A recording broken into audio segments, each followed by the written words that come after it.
Hello, this is Duke speaking. So, during my stories of the Sodor, I made a mistake. The mine engine box was not sold to the Cedric railway. It was sold to an industrial railway. He worked as an industrial engine for 30 years.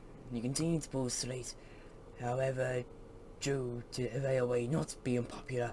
In fact, hardly anyone works there, including the jobs that weren't related to the railway. He was, well, let's just say, useful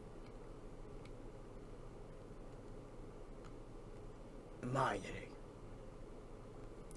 The next engine was Cedric, a freelance saddle tank. Apparently he held a striking resemblance to John, who also works on the Sodor. However, he was built by the railway for the railway. Unfortunately, they tried to make an experiment to automate a locomotive for their line, which failed miserably, and he would have been scrapped if the line couldn't afford to lose an engine. Plus, it lacked the funds to do it without harming the railway in the long run. Anyway, he tended to pull coal trains. And finally, Anthony, who apparently was a brother of Renee Stalgotch, Jennings and Smudger. He was a faceless engine, and contrary to popular belief, faceless vehicles and faceless rolling stock can be alive without a face, as apparently Anthony would somehow speak to them. He tended to only get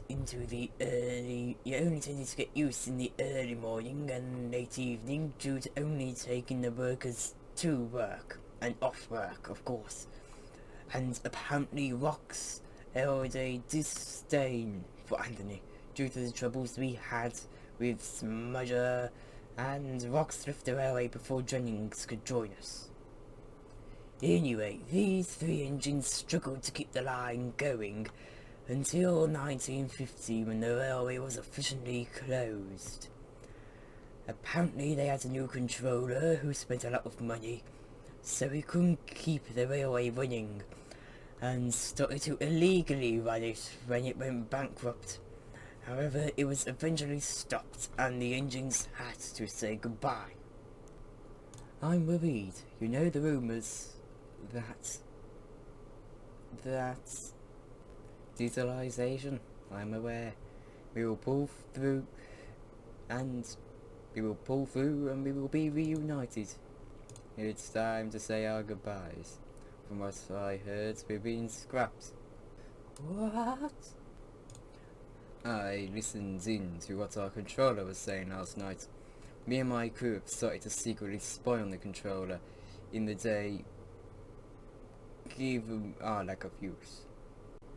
We won't say goodbye yet. Come on. And so the three of them steamed away, hoping to find a new home.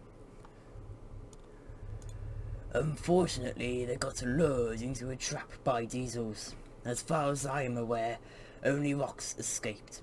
He ran for a few months with his colleagues, before spending another few months running only with his crew, until he ran out with resources to fill up his tank and bunker. His driver and fireman pushed him into an abandoned tunnel, where he was left for 40 years. Until 1990, when he was found by the controller of the East Trench Tramway. Found him.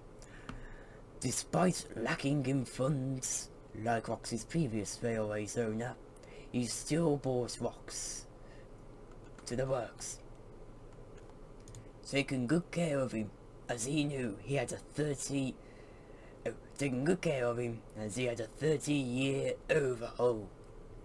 He knew Rox was going to be an engine that would give a lot of money when sold. The reason it took 30 years was because of how hard it was to find the parts, and some had to be remade from scratch.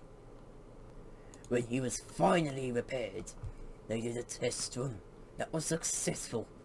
During this run, a picture was taken, and being classified as a vintage engine, the bidding skyrocketed.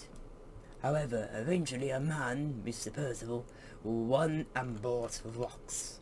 He sent Rusty to go and get rocks, and the rocks was revealed to me, and I made Sodor engines that were on the Scarlet Railway.